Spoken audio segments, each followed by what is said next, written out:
नमस्कार साथियों। हर इंसान की लाइफ में एक फेज जरूर आता है जब उसे किसी न किसी वजह से लोन लेना पड़ जाता है। कभी घर बनाने का सपना होता है, कभी कार खरीदनी होती है, तो कभी अचानक आई इमरजेंसी को हैंडल करना होता है। उस वक्त लोन लेना काफी आसान लगता है। बैंक से अप्रूवल मिल जाता है, पैसा आपके अकाउंट में आ जाता है और आपकी प्रॉब्लम भी टेम्परेरी सॉल्व हो जाती है। लेकिन असली स्टोरी तब शुरू होती है जब रिपेमेंट का टाइम आता है। हर महीने ईएमआई देना, इंटरेस्ट का बढ़ना और कभी-कभी अनएक्सपेक्टेड फाइनेंशियल प्रॉब्लम्स, ये सब मिलकर एक छोटे से लोन को बड़ा बर्डन बना देते हैं। शुरुआत में जो ईएमआई मैनेजेबल लगती है, वही धीरे-धीरे प्रेशर क्रिएट करने लगती है। और फिर वो समय आता है जब आप सोचते हैं कि क्यों ना इस लोन को जल्दी से खत्म कर दिया जाए, यानी कि प्रीपेमेंट या फोरक्लोज कर दिया जाए ताकि आपका इंटरेस्ट बच सके। लेकिन यहीं पर एक प्रॉब्लम खड़ी हो जाती है। जब आप बैंक जाते हैं और बोलते हैं कि आपको लोन अर्ली क्लोज करना है, तो आपको पता चलता है कि फोरक्लोज चार्जेस देने पड़ेंगे। कुछ हिडन टर्म्स भी होते हैं और पूरा प्रोसेस भी इतना ही सिंपल नहीं होता। जो चीजें आपको रिलीफ देनी चाहिए थी, वही एक टेंशन बन जाती है। बहुत से लोग इसी वजह से चाहकर भी अपना लोन जल्दी बंद नहीं कर पाते और ईएमआई भरते रहते हैं। अब इसी प्रॉब्लम को समझते हुए रिजर्व बैंक ऑफ इंडिया यानी कि आरबीआई ने कुछ इंपॉर्टेंट चेंजेस इंट्रोड्यूस किए हैं, जिनका मकसद लोन सिस्टम को ज्यादा ट्रांसपेरेंट और बोरोवर फ्रेंडली बनाना है। लेकिन यहाँ एक बात क्लियर करना बहुत जरूरी है साथियों, कि 1 अप्रैल 2026 से पूरी तरह से कोई नया यूनिवर्सल रूल लागू नहीं हुआ है जो हर तरह के लोन पर फोरक्लोज चार्जेस को खत्म कर देता है। असल में आरबीआई पहले से ही कुछ क्लियर गाइडलाइंस दे चुका है, खासकर फ्लोटिंग इंटरेस्ट रेट के लिए। अगर हम फैक्ट की बात करें तो फ्लोटिंग इंटरेस्ट रेट वाले होम लोन्स पर बैंक्स और एनबीएफसीज को इंडिविजुअल बोरोअर्स से रिपेमेंट या फोरक्लोज चार्जेस लेने की अनुमति नहीं है। यानी अगर आपका होम लोन फ्लोटिंग रेट पर है और आप उसे अर्ली क्लोज करना चाहते हैं, तो जनरली आपसे एक्स्ट्रा चार्जेस नहीं लिया जाना चाहिए। ये रूल पहले से ही लागू है और इसका पर्पज यही था कि बोरोअर्स को फ्लेक्सिबिलिटी मिल सके। लेकिन अगर आपका लोन फिक्स रेट पर है या बिजनेस लोन है या किसी स्पेसिफिक कंडीशन के साथ लिया गया लोन है, तो उसमें चार्जेस लग सकते हैं। इसलिए आंख बंद करके ये मान लेना कि हर लोन अब फ्री में क्लोज हो सकता है, ये पूरी तरह से सही नहीं है। आपको अपने लोन एग्रीमेंट की टर्म्स जरूर चेक कर लेनी चाहिए। अब एक एग्जांपल से समझ लेते हैं। मान लीजिए एक पर्सन है राहुल। राहुल ने अपना घर बनाने के लिए होम लोन लिया। शुरुआत में सब ठीक चलता है, ईएमआई टाइम पर जाती है। कुछ समय बाद राहुल के पास एक्स्ट्रा फंड आते हैं और वो सोचता है कि लोन जल्दी से खत्म कर दिया जाए ताकि इंटरेस्ट बच सके।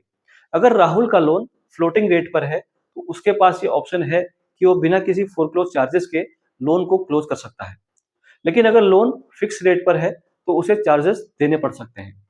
यही वो वजह है जहां अवेयरनेस बहुत जरूरी हो जाती है। अब एक और बड़ा चेंज जो हाल ही में देखने को मिला है, वो है क्रेडिट स्कोर अपडेट को लेकर।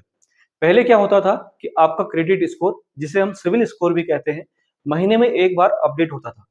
यानी अगर आपने ईएमआई टाइम पर भरी है, तो उसका इम्पैक्ट देखने के लिए आपको वेट करना पड़ता था।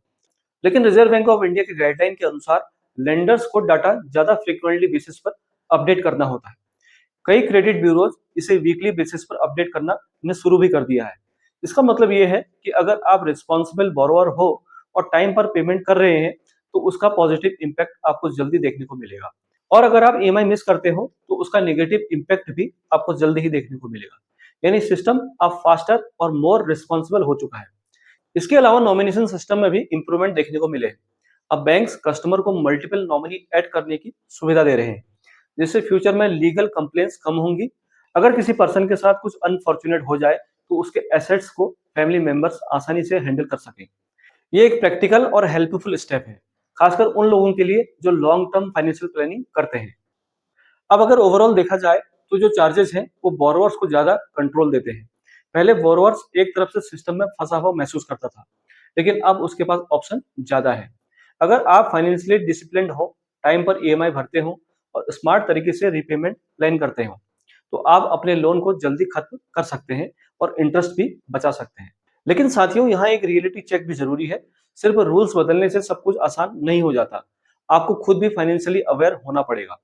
लोन लेने से पहले उसकी टर्म कंडीशन समझनी चाहिए, इंटरेस्ट टाइप चेक करना होगा, फ्लोटिंग है या फिक्स है, रीपेमेंट कंडीशन क्या है, ये सब जानना बहुत जरूरी है। क्योंकि कई बार प्रॉब्लम रूल्स में नहीं, बल्कि प्रॉब्लम लैक ऑफ अवेयरनेस में होती है।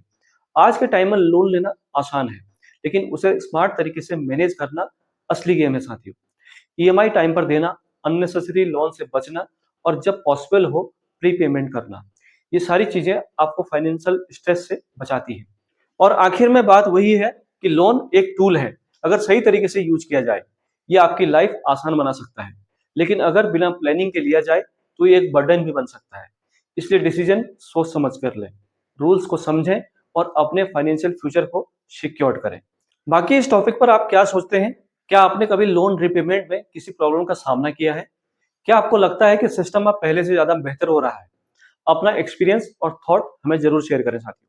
हम मिलते हैं एक नई जानकारी के साथ नई वीडियो में। तब तक अपना ख्याल रखें। नमस्कार। जय हिंद।